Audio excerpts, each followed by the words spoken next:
मामाच्या मुलीनेच, तेही सख्ख्या मामाच्या मुलीने, माझ्या डिलिव्हरीचा फायदा घेऊन माझ्या घरावर कब्जा केला. म्हणजेच माझ्या नवऱ्याशी लग्न केलं. आणि मी हे फक्त सगळं बघत बसले, कारण मी खूप हतबल होते. माझ्या हातात काहीच नव्हतं. माझ्या माहेरची परिस्थिती खूप गरीब. तसंच माझ्या मामाच्याही घरची परिस्थिती खूप गरीब. तिने माझ्या डिलिव्हरीसाठी माझी काळजी घेण्यासाठी आलेली.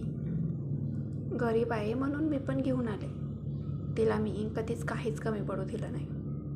प्रत्येक गोष्ट मी तिला द्यायची. मी ड्रेस घेतला की तिला पण घ्यायचे. मी चप्पल घेतली की तिला पण घ्यायची. 5 महिने ती राहिली.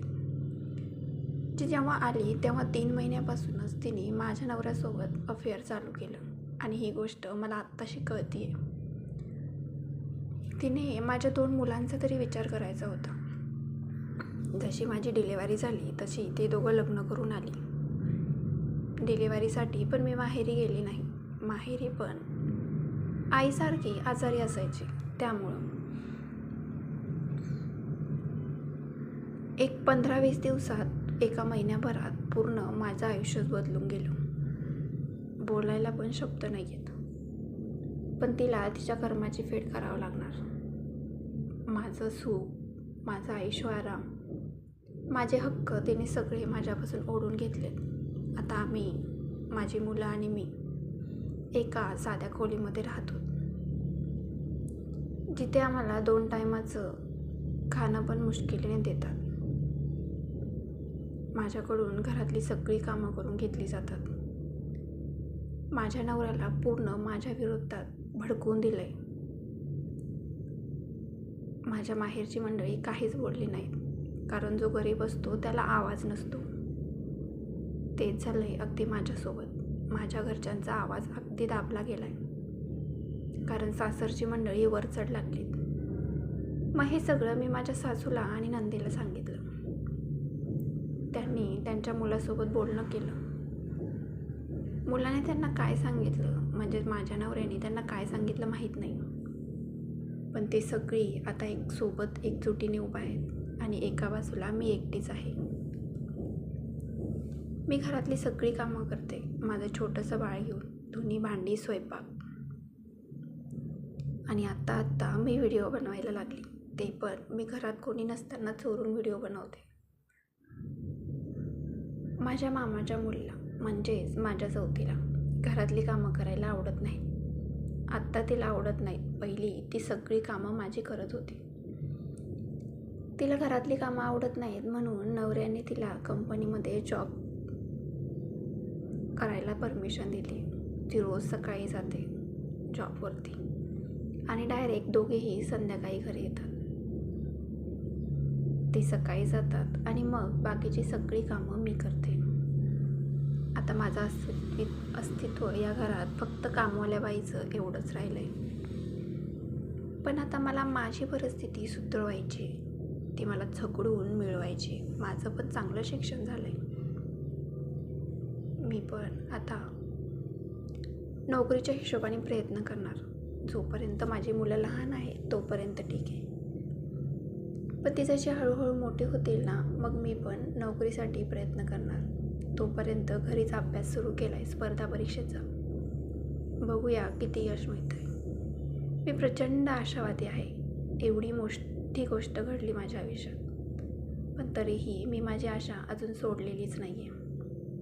कारण मला माहिती आहे, मला असं वाटतं की ह्याच्यानंतर देव काहीतरी मोठं चांगलं माझ्या आयुष्यात आणणार आहे.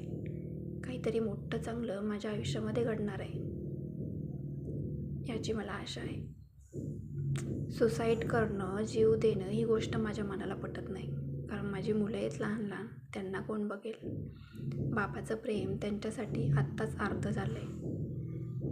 माझी सवत त्यांना माझ्या मुलांना पण बघू देत नाही. काय हवं नको ते अजिबात पाहू देत नाही. रोज ताटात घेऊन जेवणारे माझे मिस्टर आता त्यांना जवळही उभा करीत नाहीत.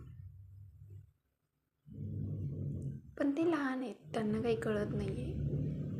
काय घडतंय, काय चाललंय याची त्यांना अजिबात जाणीव नाही आहे. पण ज्या दिवशी कळेल मुलांना की आपल्या बापाने आपल्या आईसोबत आपल्यासोबत एवढा मोठा विश्वासघात केला आहे तेव्हा त्यांच्यावरती काय परिणाम होईल माहीत नाही. पण मला आता हे जग बदलून दाखवायचं आहे. माझ्या मुलांना मोठं करायचं आहे. त्यासाठी मी वाटेल ते प्रयत्न करायला तयार आहे. कामवाली तर कामवाली, माहेरी नाही जाऊ शकत मी. माहेरी जाऊन राहिलं, माझी 2 मुलं आहेत, माहेरची मंडळी गरीब आहेत, त्यांचंच कसं बसं उदरनिर्वाह चालला आहे. माझं नाही करू शकत ते, ही मला पटतच नाही आहे आणि मी ते करणारही नाही. इथेच राहणार. एवढं सगळं शेवटी माझ्या हक्काचं आहे. माझा हक्क जरी मला दिला नाही तरी पण मी तो जकडून मिळवणार.